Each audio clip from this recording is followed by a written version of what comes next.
In spite of what you may be hearing, a ton of people are considering buying a house in 2023. If you're one of them, here are the 4 key things you need to know before you buy a house. And by the way, ignoring the 4th recommendation I'm going to give you has actually been a costly mistake for a ton of people in the past. Make sure you watch to the end to get that information. My name is Ashley Falkowski.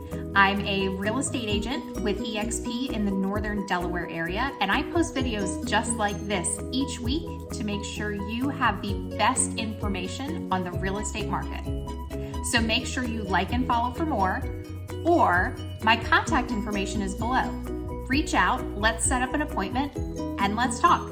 And make sure you subscribe below so you have your finger on the pulse of what's happening in your local real estate market. The first of the 4 things that you need to know before buying a house in 2023. Number 1, are you financially ready? And one of the biggest mistakes that potential home buyers make is going out to see properties before they know what they're actually approved for. Until you speak with a loan officer, you don't know what you'll actually qualify for as far as your monthly mortgage payment and your total mortgage amount. A good lender will actually look into your income, your total debts, your cash on hand, and your credit history, and they will tell you what is your maximum purchase price and what your monthly payment estimate and the amount of money you need to bring to the table. You need to know all of those things before we step foot in a house, and here's why. In the past, I've had buyers who were insistent they needed to see a specific house before they were qualified for a mortgage. And in the past, I was willing to make an exception and go to show a house now and then without an approval. What happened was the buyer would fall in love with the house and insist that they had to buy it. And once they reached out to the loan officer, they either found out that they couldn't qualify for that size mortgage, or they didn't actually have enough cash set aside to bring the funds necessary for settlement, and their hearts were broken. And once they knew what they could afford, which was a lower amount, we would go to look at properties in their actual price range, and they just didn't compare to that initial property that they fell in love with. And it makes the process harder on you emotionally as a buyer, and it takes more time. And ultimately what I found is that those buyers don't end up buying a house anytime soon because they are just too upset to actually pursue buying a house. It's imperative that you speak with a loan officer and get a solid pre-approval amount and an estimate on your monthly payment and an estimate on your cash that you need to bring to closing. And we can make sure that you're really financially ready to buy that house of your dreams.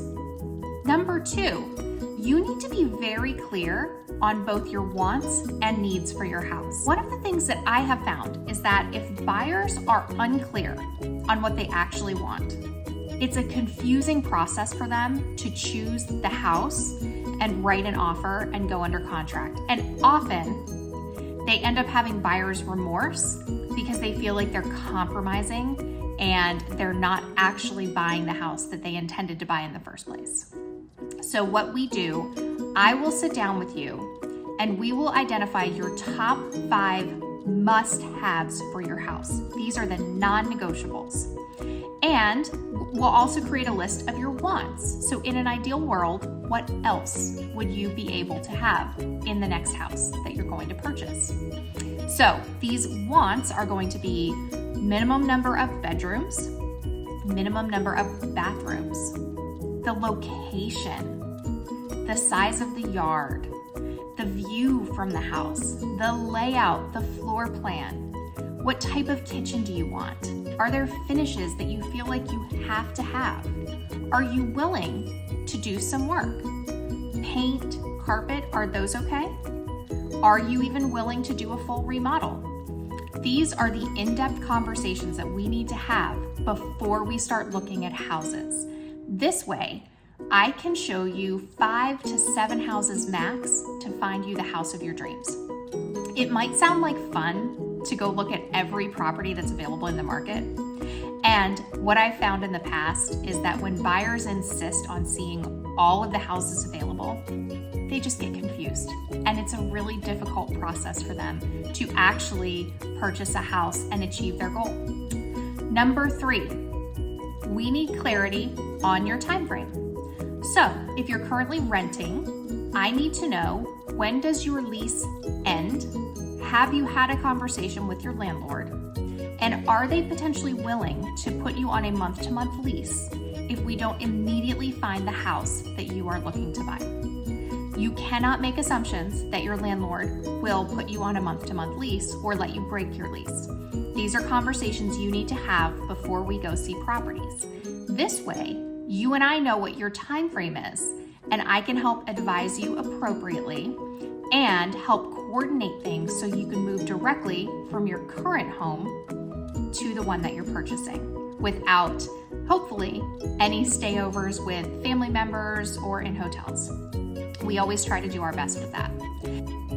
Another thing we need to take into consideration, if you currently own a house that you have to sell to buy your next one, we will likely need to get that under contract before a seller will consider letting you write a contract on their current house.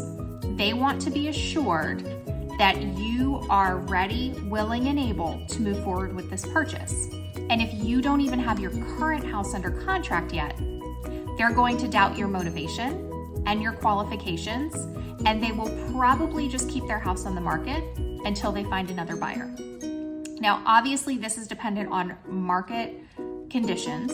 Not all markets are the same, and yet this is a very common scenario and one that we need to discuss up front before we start looking at houses. And number 4, you need to know who is overseeing this process for you. A good real estate agent like myself will advise you, will save you time and money, and represent your best interest. It's important that you interview real estate agents. You choose one who is going to work diligently on your behalf, and you commit to working with that agent. And we are so much more than just someone who opens a door for you. We will prepare all of your contract documents. We will oversee the entire purchase process from start to finish, interacting with all of the other parties that are involved. We will negotiate on your behalf to help you get the best terms possible. And we're here as another pillar of support for you throughout this process. And I promise you, most buyers need a little bit of extra support when they're buying a house. When you are ready to start discussing buying a house, give me a call.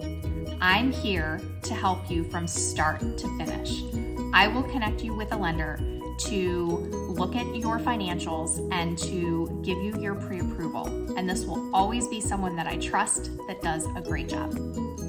I will also help you identify your wants and needs and to get laser-like clarity on exactly what your next house needs to have. And I'm excited and ready to help you start this process. Make sure you reach out. My contact information is below. There's a link where you can schedule a conversation, or you can just send me an email with some questions. From there, we'll get started.